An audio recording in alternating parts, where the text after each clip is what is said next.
ओम शांति। सोचा था क्या ब्रह्मा कुमारी चंद्रमणि ये जो कि ज्ञान सरोवर आबू पर्वत की संचालिका थी, जिन्होंने अभी कुछ समय पहले ही उस समय शरीर छोड़ा था, वे इस बारे में कहती हैं।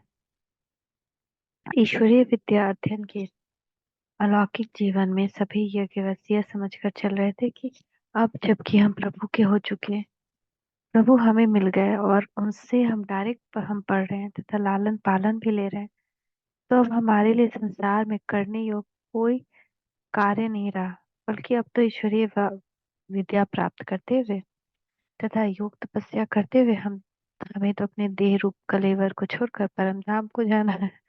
अब तो केवल बस हमारे लिए यही कार्य बाकी रह गया।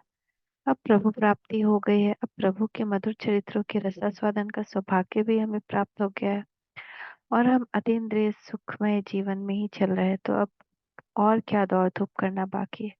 परंतु अब यहाँ आबू में आकर हमें ऐसा आभास हुआ कि अब इस अलौकिक जीवन में कोई और अलौकिक पाठ शुरू होने वाला है। हमें ऐसा महसूस हुआ कि अब इस अद्भुत सृष्टि नाटक में यह सीन ड्रॉप होकर दूसरे सीन के लिए शीघ्र ही पर्दा उठने वाला है और कोई कौतुक होने वाला है। हमें यह भान इसलिए हुआ कि प्यारे बाबा अब हमें नित्य प्रति बताया करते थे कि डॉक्टरों, वकीलों, जजों, व्यापारियों आदि आदि को यह ज्ञान किस प्रकार समझाना है। यज्ञ में तो जज और वकील थे ही नहीं, अतः हमने सोचा कि अब शायद बाबा जनता की सेवा के लिए यज्ञ से बाहर भेजना चाहते हैं। यूं इस विषय में बाबा सिंध में भी यज्ञवत्सों को प्रशिक्षण दिया करते थे, परंतु अब तो प्रातःकालीन ज्ञान मुरली के मधुर स्वर इसी दिव्य सेवा की रीति को ही खोला करते थे। साथ साथ बाबा यह भी कहा करते थे कि बच्ची, यह जो ज्ञान आपने प्राप्त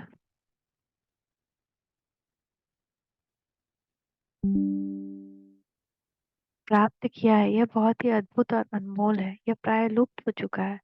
अब इस ज्ञान को आप दूसरे को सुनाएंगी तो वे बहुत ही खुश होंगे और प्रभु पर न्यौछावर होंगे। बच्ची, इस ज्ञान से आप छोटी छोटी कन्याएं भी योग में स्थित होकर बड़े बड़े दिग्गज विद्वानों को भी मात दे सकेंगी। और आज जो लोग स्वयं को ही शिव माने बैठे हैं अथवा आत्मा को ही परमात्मा समझे बैठे हैं, उन्हें आप प्रभु के आगे झुका सकेंगी। आप ही इस विश्व ड्रामा में नर नारियों को घोर अज्ञान निद्रा से जगाने की निमित्त बनी हुई हैं। बच्ची, क्या आपके कानों में भक्तों की पुकार सुनाई नहीं दे रही? आप जरा एकांत में जाकर बैठो तो आपको मालूम होगा कि भक्त आपको पुकार रहे हैं। हे जगजननी, हे अम्बे, हे शक्ति माता, हम तुम्हारे लाल चिरकाल से तुम्हें पुकार रहे हैं। हे शीतला मैया, आप तो हमें शांति और शीतलता का मंत्र दो। हे ज्वाला देवी, हे ज्योतियों वाली माँ, अब तो हमारे बुझी ज्ञान ज्वाला को जगाओ। अब तो हमारे बुझे दीप को जलाकर हमारे अंधकार को मिटाओ। माँ, हम तुमको कब से पुकार रहे हैं और माया से हार मानकर तेरी जड़ यादगारों के द्वार खड़े हैं। हम नतमस्तक होकर आत्म निवेदन करते करते थक से गए हैं तथा परिक्रमा कर करके निराश से हुए बैठे हैं। बोलो माँ, अब तो अपने लालों को गिराने से थाम कर हाथ पकड़ कर उठा लो। अब तो हमारी पुकार सुन हमारी बलि स्वीकार करो। बाबा के इस प्रकार के वाक्यों से यज्ञ वत्सों को ऐसा समझ में आता था कि अब यज्ञ स्थल को छोड़कर ग्राम ग्राम, नगर नगर, गली गली में प्रभु भक्तों की सेवा करने जाना पड़ेगा। प्रेम और ज्ञान में युद्ध, ऐसा सोचकर यज्ञ वत्सों को एक सेकंड के लिए भी संकल्प आता कि क्या हमें अपने प्यारे ब्रह्मा बाबा और शिव बाबा से बिछुड़ना पड़ेगा। हम तो ज्ञान सागर शिव बाबा की ज्ञान मुरली पर न्यौछावर होकर यहाँ आई थी। अरे, जिसके लिए हमने संसार को छोड़ा और दैहिक संबंधियों से मुख मोड़ा और तन जन के हर प्रकार के विघ्न सहे, अत्याचारों का सामना किया, स्वाद और स्वजनों से किनारा किया, क्या अब उस ज्ञान मुरली को सम्मुख सुनने से हम वंचित रहेंगी? और क्या उस अति प्यारे आंखों के तारे दिल के सहारे बाबा से हमें दिनों और महीनों दूर रहना पड़ेगा?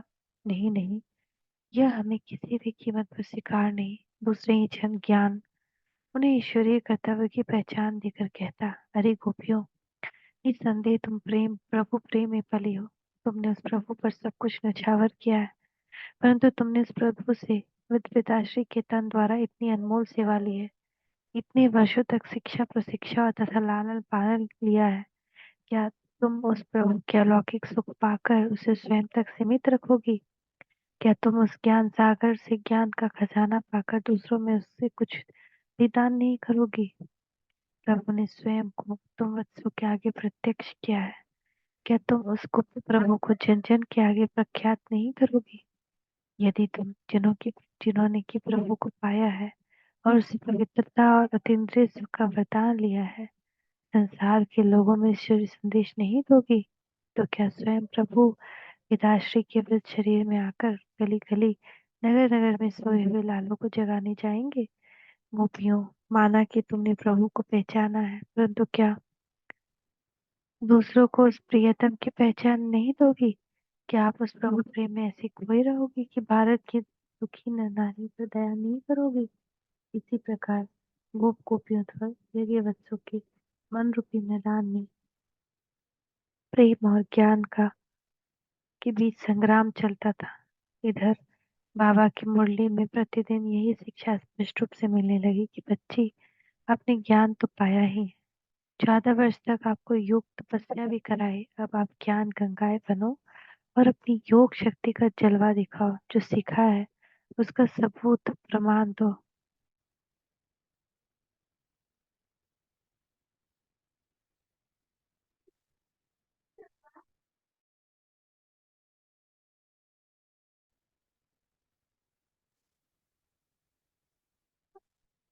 जिसने इस ज्ञान को स्पष्ट रूप से सीखा होगा वह दूसरों को भी इसे स्पष्ट रूप से समझा सकेगा।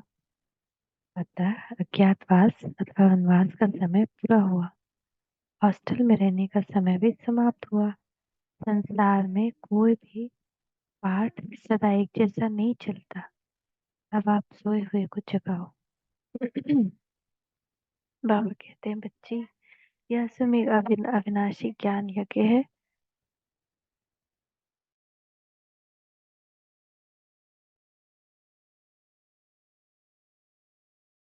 इस अश्वमेध यज्ञ से घोड़े निकलेंगे और विषय की परिक्रमा करेंगे। हम्म।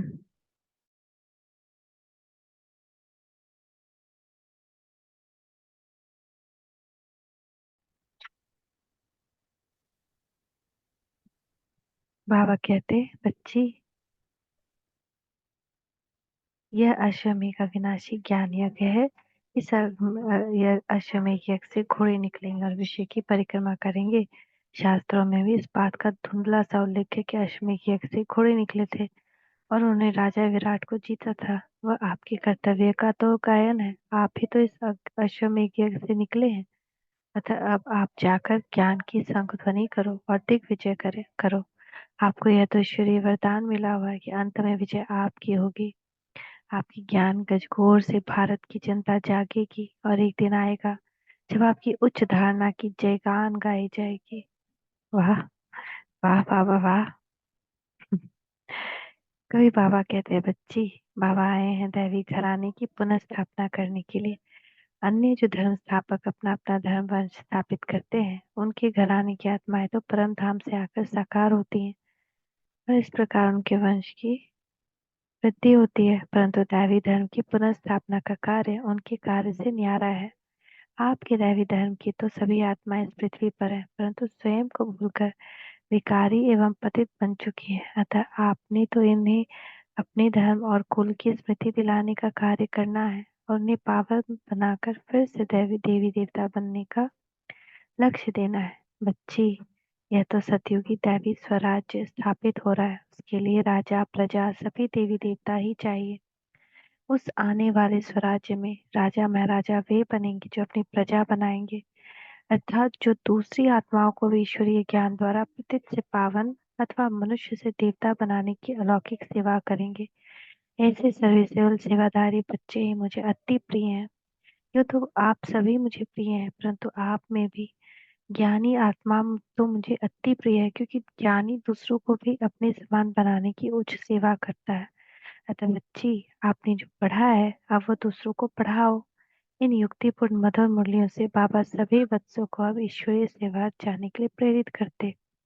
इन महावाक्यों को सुनकर तथा समय और परिस्थिति देखकर यज्ञवत समझते थे कि अब ईश्वरीय प्रेम के मीठे बंधन को न चाहते हुए ढीला छोड़ना ही पड़ेगा और अब कर्तव्य क्षेत्र पर उतरना ही होगा। जिन्हें घड़ी का बिछोड़ना भी पहले ऐसा ही था, अब उनके द्वारा मन की में आवाज उठी कि अब ईश्वरीय सिफारिश उस अति प्यारे पिता द्वारा पढ़ी विद्या की झलक लोगों को देने के निमित्त अथवा उत्सुकता सबके सहारे प्रभु का संदेश देने के लिए जाना ही होगा। पाप की गठरी शीश पे आ गया है काल, माया रावण कर रहा है आज तुझे बेहाल। आज तुझे बेहाल स्वयं शिव आया है, दर दर भटक रहे मानव को सजग योग सिखाया। गृहस्थ जीवन कमल पुष्प सा वह आज बनाते, परम पिता शिव ज्ञान योग की राह दिखाते। रात अंधेरी दुख की रही कल की बीती, ज्योति रूप भगवान से अब कर ले लीजिए प्रीति। अब कर लीजिए प्रीत, ज्ञान सागर सुखकारी, रचकर दैवी सृष्टि सुख के करी तैयारी। आत्माभिमानी बनाए मन मना पवर सिखलाते, परम पिता शिव ज्ञान योग की राह दिखाते। आगे कल जानते हैं कैसे बाबा ने और बड़ी परिपक्व अवस्था बनाई सभी सेवाधारियों की। ओम शांति, ओम शांति, ओम शांति।